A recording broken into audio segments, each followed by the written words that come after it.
ನಾನು ನಾಗರಾಜ್ ಕಲ್ಕುಂದಾರ್ ಬಾಗಲಕೋಟೆ.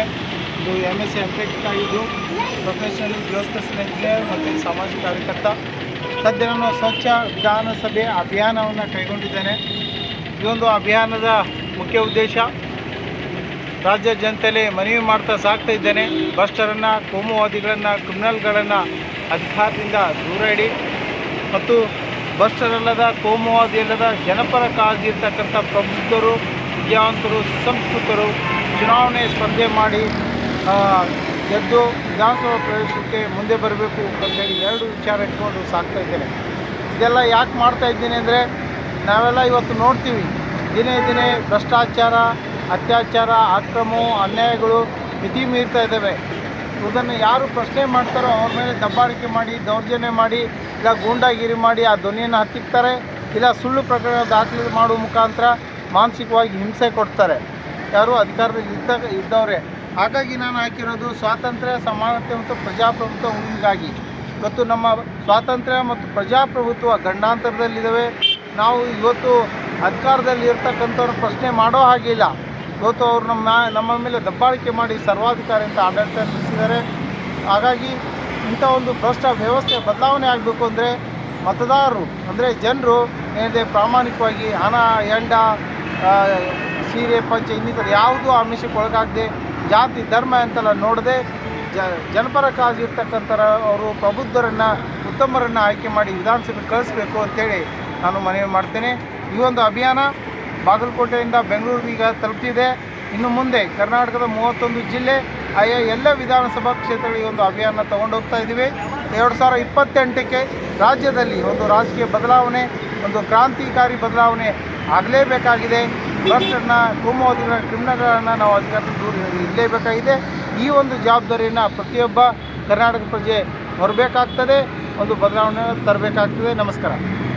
ಮತ್ತು 2028ಕ್ಕೆ ಪ್ರಾಮಾಣಿಕವಾಗಿ ಹಣ, ಹೆಂಡ ಇನ್ನಿತರ ಯಾವುದೇ ಆಮಿಷಕ್ಕೆ ಒಳಗಾಗದೆ, ಜಾತಿ, ಧರ್ಮ ನೋಡದೆ ಪ್ರಾಮಾಣಿಕ ಮತ ಚಲಾಯಿಸಿ ಒಂದು ವ್ಯವಸ್ಥೆಯಲ್ಲಿ ಭ್ರಷ್ಟ ವ್ಯವಸ್ಥೆ ಬದಲಾಯಿಸ್ತಕ್ಕಂಥ ಜನ ಮಾಡಬೇಕು. ಯಾವಾಗಿಂದ ಸ್ಟಾರ್ಟ್ ಮಾಡಿದ್ರಿ ಇದು?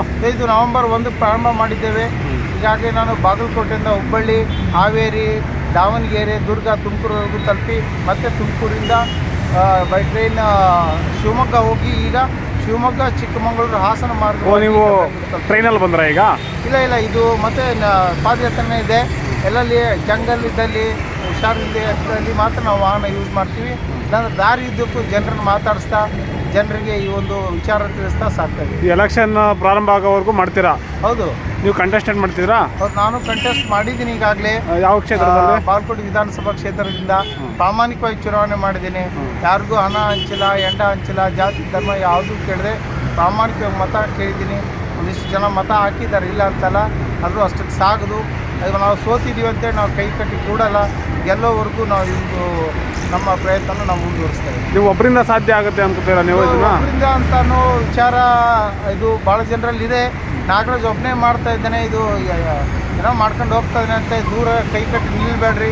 ಇವಾಗಿನ ಪರಿಸ್ಥಿತಿ ಹೇಗಿದ್ರೆ ಅಂದರೆ ಕಾರ್ಯಕರ್ತರು ಇರಬೇಕು, ಹಣಬಲ ಇರಬೇಕು, ತೋಳ್ಬಲ ಇರಬೇಕು.